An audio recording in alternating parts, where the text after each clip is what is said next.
Welcome to another video right here on FE Builds. In this video, we're modifying the HGP801, and it's a model RC modeled after the Oshkosh Hemmt M977.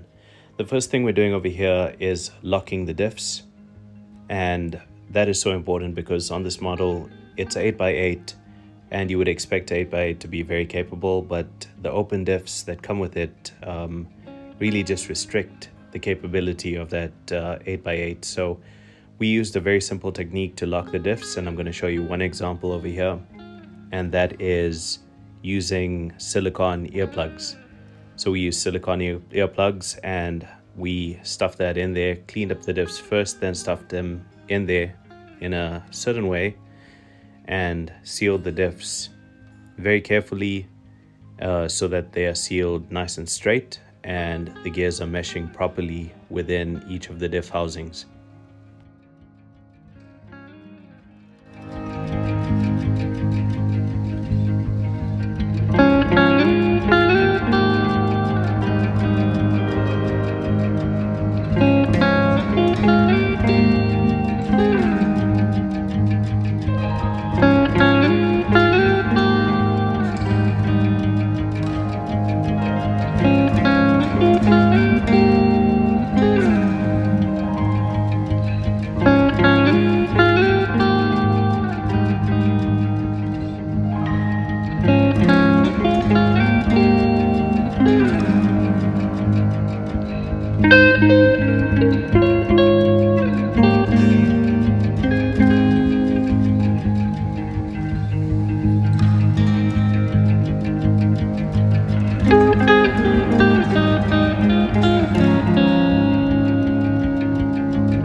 The second mod that we did was replace the motor. It had a brushed motor and an ESC that never gave out enough power, so it was using or getting power from an external BEC, which we found a way around. There's a button on that BEC, A or B. We just turned it to off position so that it gets power from the ESC, and we put a quick run Fusion SC inside, and as you can see, this is the precise control that you get from it.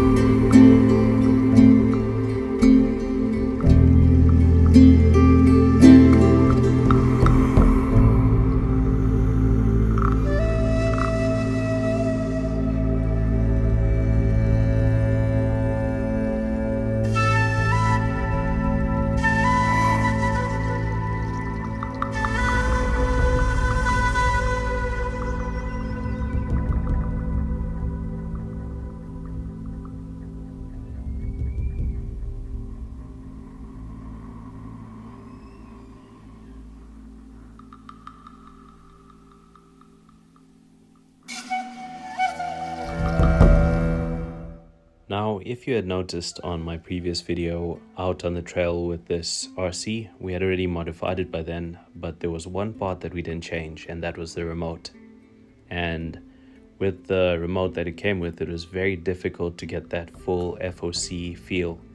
So we changed to this DDF350 by Dumbo RC and paired it with the Dumbo RC receiver, swapped out the receivers, and it works perfect. So any future videos coming from this truck on the trail will be a lot more smoother without any jerky motion from the truck or sudden bursts of acceleration, because the throttle is linear and it's controlled, and it just gets the full feel out of that FOC.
Now, the next point is very important because when testing on the trail, something happened. One of the prop shafts disconnected, and these springs that you see over there that actually hold the pin inside are very loose or very soft. So it's very easy for them to come out of place or be pushed by a twig or a branch or a rock, and the pin falls out. And basically what happened was the pin fell out. Luckily I was able to find the pin and also the other part and connect it back. Otherwise, if you're out on trail, you could find yourself in a very peculiar situation where you have to carry this really heavy truck all the way back. And last but not least, I changed the position of the battery. The previous location of the battery is under the trailer bed, and you have to unscrew the back lights in order to put a battery in and take it out after that to charge it. And the wires are just very tight under there, so I moved it to a more convenient position. As you can see in the trailer at the front, I 3D printed a box, and it's conveniently written FE builds over there, and I went for the easiest course of action, a lid that just slides in on the both sides and keeps the battery in. The battery is not held in by that lid, it's just a cover to make it look neat, but the battery is actually held down by a strap that I've put in there, and we wired it in such a way so it's just quick release, quick change of a battery, and you keep on going on the trail. So it makes it really awesome, and it's really nice to have that, and you can still carry a load and other things on it. I really love this truck. As I said in the beginning, it's an honor and a privilege to work on this model because this is one of the military trucks that I really like.